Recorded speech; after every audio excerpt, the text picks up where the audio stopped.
Let's make lentil soup. It's an easy little recipe, and I have a twist today.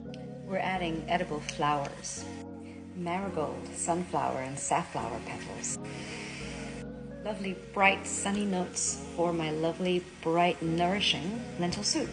I'm making it in my Dutch oven and in a large quantity because I have a very busy week coming up and I want to be sure to have an easy meal handy to replenish my energy. Neurodivergents struggle with nourishing themselves, and it's important to put steps in place that will support you.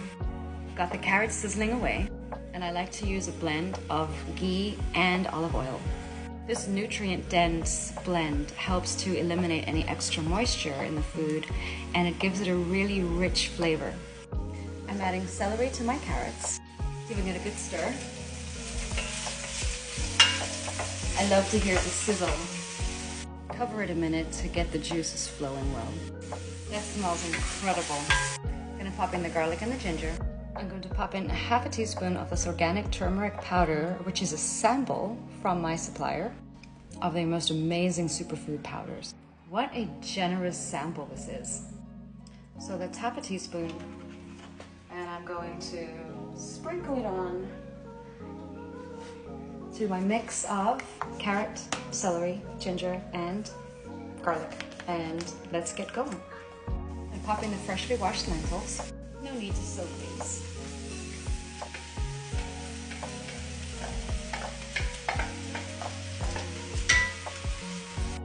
So because I've never worked with these before, I'm only going to use a small pinch initially, like this. Add a little saffron to it as a last minute idea. Doesn't that look pretty? Throw in the stock that you like to use in your cooking and be generous with the water that you're using. I like to make sure that the stock I use covers the vegetables and the lentils, and then I use the same amount of water as I used of stock. And that feels like a good place to start so that the cooking process can take its time. Giving everything a good stir.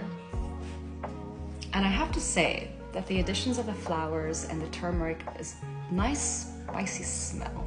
I'm quite curious to see what this is going to taste like. I'm covering it and I'm going to bring it to a boil. Give it another really good stir.